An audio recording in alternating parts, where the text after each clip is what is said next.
Oh, here she is. Okay, great. I was expecting this call from Kelly Clarkson. We've been talking about Kelly all morning long, and here she is. Morning, Kel.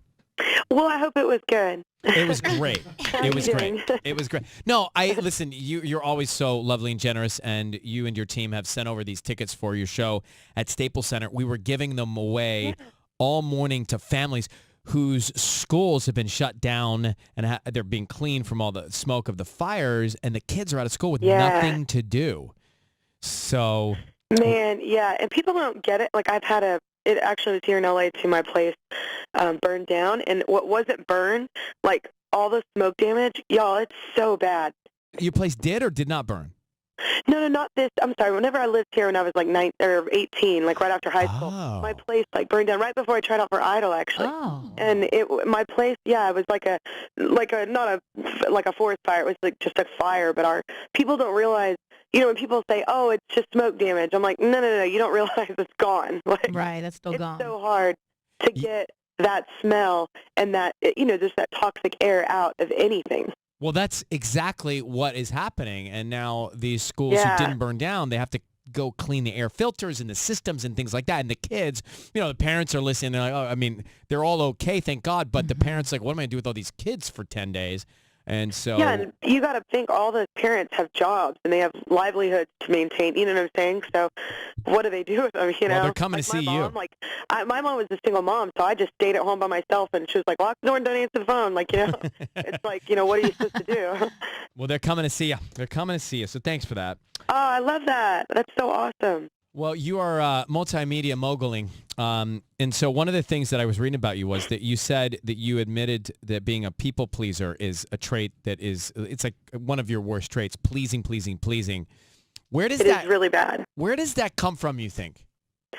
Oh, childhood issues, 101. Yeah. I think sometimes we're just like that because our society pushes us so much. We're always going, and trying to do. It's funny because I just did that Reimagine Never Enough for The Greatest Showman, the reimagining.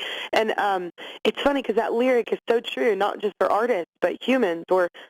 It's always never enough. We're always like pushing ourselves, and we're always wanting to just, I could do better, I could do this, unsatisfied. And I think that maybe it stems from that, like our society in general. We just are always nonstop and wanting, to please people to get to the next thing. So I don't know. It's so annoying. It's my worst quality. No, I feel like we try and do that. I understand it. It's like we live our life like that. But you talked about Never Enough from The Greatest Showman, Reimagined. What does that mean to reimagine?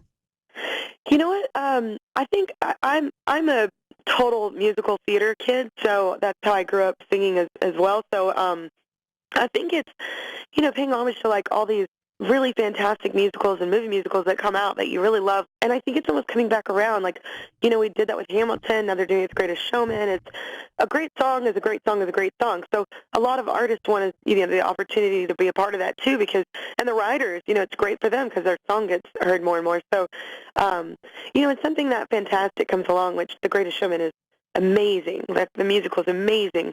So I see it personally as bringing people like to just the core of the inspiration, like coming from the movie, like in the musical. Maybe people that don't get into that, they'll get into it now because maybe one of their favorite artists are doing it or something. I've done it. Because it deserves it. I was looking at it's become one of the year's best-selling albums, and so now all the songs reimagined, like you said, allows it to even open up to more of an audience because it is brilliant. I mean, the whole. It's one of those things that you can watch also the movie over and over and over again. Right. It's just beautiful. Yeah, it's like, remember Moulin Rouge when it first came out? Yes. Yes, like that's what I feel like I was like totally moved like that. Mm-hmm. I still feel like I watch Moulin Rouge on a plane a lot.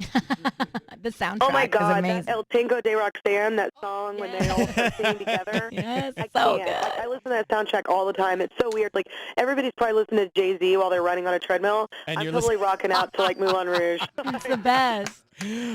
Kelly Clarkson, check it out. The new version, Never Enough, from The Greatest Showman, Reimagined, available now. Take care. Have a great Thanksgiving, Kelly. Yeah, of course, y'all too. Happy holidays. Okay, talk soon. Bye. Bye. So lovely. We'll come back here in a minute.